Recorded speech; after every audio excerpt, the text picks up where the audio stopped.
Hey, this is Danny Echevarria with theproaudiofiles.com. Today's video is going to be about two mic recording setups for electric guitar. I'm going to show you two very different examples of ways that you can combine two microphones when recording electric guitar to give you a more robust and full sound than you would be able to get with one mic on its own. Before we start getting into the nitty gritty, let's take a listen to the first example. This is from a film score by my friend Nick Senna. If you saw my drum EQ video, then you might recognize this piece.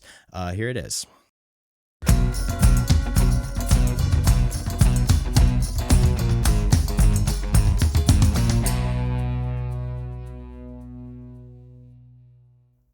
So why use two mics? This is going to be kind of stupidly simple sounding, but different mics sound different. They have different frequency responses. They have different types of saturation that they add. They respond to transients differently. And if you can find two complementary mics, then the two of them combined together can give you a more full sound than you would be able to get with just one mic on its own. An image that I want to put in your head when we're talking about this is peanut butter and jelly. Got two different tastes. They're both great on their own, but when you combine them, it's something new and beautiful. And that's what we're looking for when we're pairing mics for a guitar amp like this. You want two different sounds that are going to kind of like pick up each other's slack and give you a more full sound than either one would have on its own. And you're going to have to play around with the options that you have to find the right combination that's right for you. But a good starting point is to take two different categories of mics, meaning pair a dynamic mic with a condenser, or a condenser with a ribbon mic, or a dynamic with a ribbon. You get the idea. Each of those categories functions differently, and they all have their own different sonic flavors. And if you can combine those flavors just right, then you will end up with something bigger than what any of those mics alone would get you. So let's take a look at just the guitars in that example that I just played you. I'm going to solo them out. Take a listen.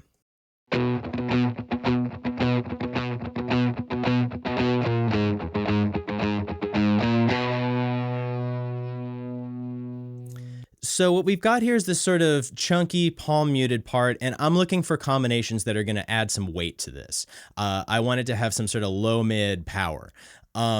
So what I chose for the first guitar is an RE20, which is actually this dynamic mic that I'm talking into right now, and a Mic Parts T47, which if you're keeping score is kind of like a FET U47. It's a condenser. They're both known for having good low end and low mid response, but the T47 has just a little bit more crispness in the high end, high mids especially. And so I like what that adds in combination with this. So this is a picture of what this setup looked like. And something that I want you to notice here that's really important is that the capsules of the two mics are basically the same distance exactly from the amp. That's going to be super important because we're going to need the signal to be more or less perfectly in phase. The signal from the two mics needs to be perfectly in phase with each other. And if you've done this correctly, if you've lined your mics up right, then you'll be able to zoom in on the waveform like this, like I am here, and you'll be able to see, you know, where you've got a peak on top, you got a peak on bottom. Where you got a trough on top, you got a trough on bottom. The two waveforms look not identical because they're different mics, but very close to the same. If you look at the second guitar down below, those are actually two slightly more different mics from each other. I'll talk about them in a second. But you can still see, even though the two waveforms are a little bit more disparate, if I zoom in on like this peak right here, the peak on top, peak on bottom, trough on top, trough on bottom. The sort of major topography of the waveform looks correct. And if I were to flip the phase on one of these mics, I would hear a lot of phase cancellation, meaning that it would almost entirely disappear. So let's look at this first guitar and I'll show you what I did here. So I'll solo it out and I'm going to let you hear it just totally dry.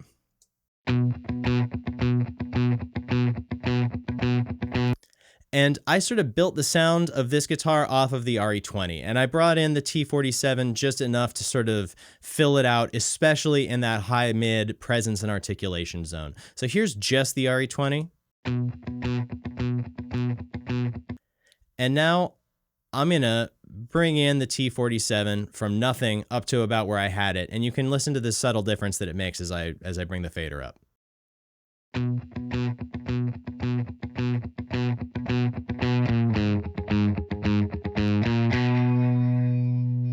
So much fuller to my ears. One more time, here's just the RE20. And here's the two together.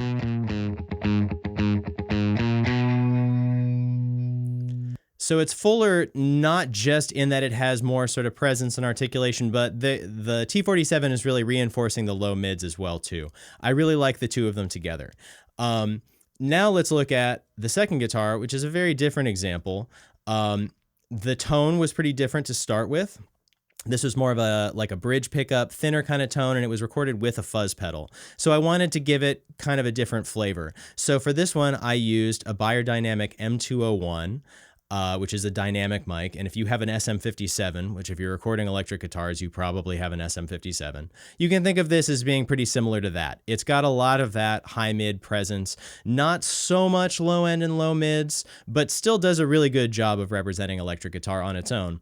But I'm combining it with a Cascade Fathead, which is a ribbon mic, and that's a little bit more woolly on its own, not as much presence, but it's got good body to it. So take a listen to the two mics together, but dry.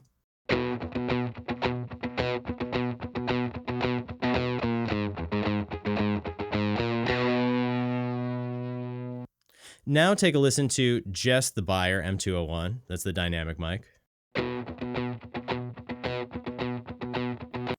And now just the Fathead.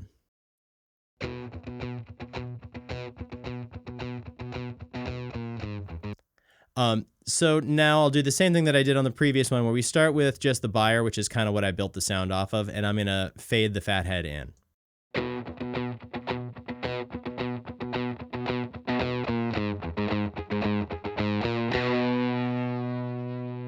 So the Fathead just adds this sort of low mid body to it that I really like. It really complements the Beyer to my ears. One more time, here's just the dynamic. And here's with the Fathead.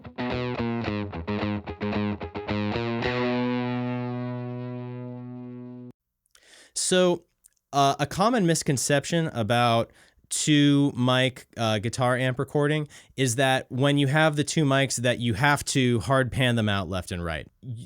Two mic setup does not necessarily mean a stereo setup, although we'll look at that in the next example. But in this sort of two mic setup, what I want is for the two mics to be kind of working as a team in the same place in the stereo field. Think again about that example of the peanut butter and jelly. When you make a peanut butter and jelly sandwich, you don't have a slice of bread with peanut butter and then a slice of bread with jelly and separately take bites out of each one. You're making a sandwich. You want them together. You want peanut butter and jelly in each bite. So that's what this setup is like. So now let's zoom back out and take a listen to these two guitars with some processing. And worth noting that I'm busing guitar 1, both mics, to a bus, and I'm sending guitar 2, both mics, to a separate bus. And I'm not applying EQ to each mic separately or compression or any kind of processing. I'm processing them together on their respective buses because, again, I want the mics working together. So let's take a listen now, one last time, the full mix in this section.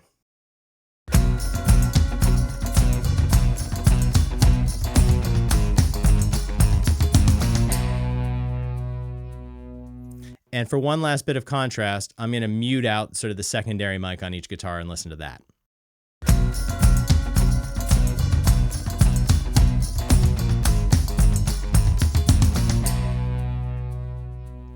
So we lose a lot to my ears.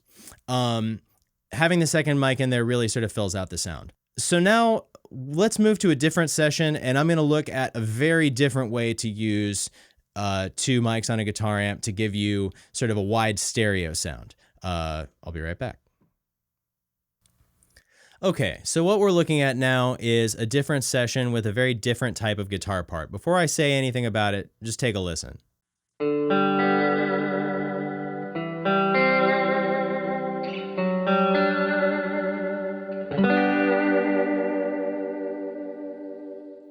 So this is a much spacier, washier sort of guitar part, and I mic'd it totally differently. What I did here was I have an Electro Voice 635A, which is a dynamic mic, right up on the grill of the amp, same as I was doing in the previous example. But then my second mic is that same T47 condenser, positioned about 9 feet away, facing away from the amp, looking at the opposite wall. And it's just about an inch or two off the wall. And my goal with that is to catch reflections off the wall, to make it feel as far and wide as possible. So it's a very different type of guitar tone, and that's why I'm giving it a very different type of treatment. And something worth noting about this is if you zoom into the waveform like we did before, you don't have this perfectly lined up phase coherent set of waveforms. In fact, there's this pretty big gap between them. If I highlight this here and look at the millisecond counter up here, it looks like they're about 8 milliseconds apart. Which makes sense because sound travels at about a foot per millisecond, a little more. So 9 feet, 8 milliseconds, checks out. So with this setup, I'm not looking for these two mics to reinforce each other the way that they did in the previous example. In fact, if I were trying to do that, having a spaced set of mics like this is really not a good way to get there. It can be kind of a crapshoot, depending on the room, the tone, the mics you're using, the amp. You really have to play around with placements to find a setup where they're going to reinforce each other in the same way. So rather than trying to fix that and make them more phase coherent, I'm just leaning into the difference in phase between them. And you can see here we have peaks lining up with troughs, troughs lining up with peaks, and the waveforms look identical, they're just spaced out. So it's just a more complicated phase relationship.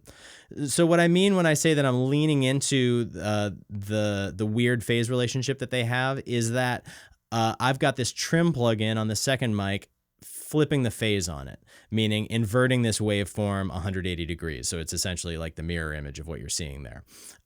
So listen to it first dry and without the phase flip.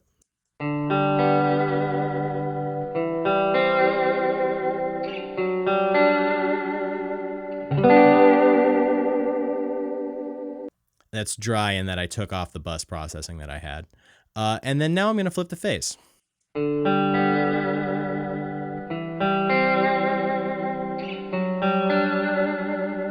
So it feels much wider, much more spacious.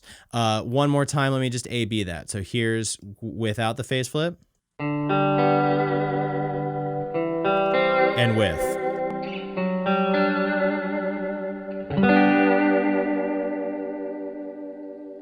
So I feel the two mics kind of spreading out in my headphones as I listen to it. One more time, take a listen. Without the phase flip. And with.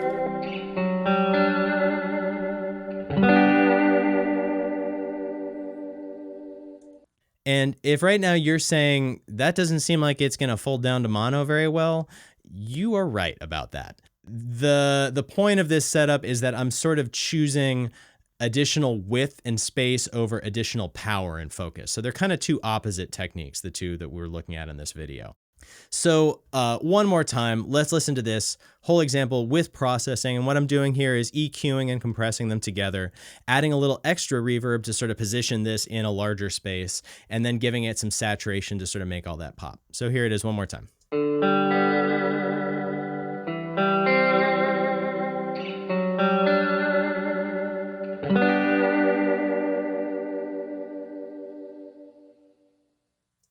Okay, there you have it. These are two very different ways to use two mics to record electric guitar, and they're far from the only two ways that you can do that.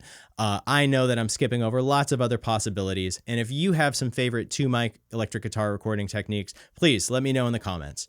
And if you want to see more content like this, please like and subscribe, the Pro Audio Files. I'll be back soon with more videos. Take it easy.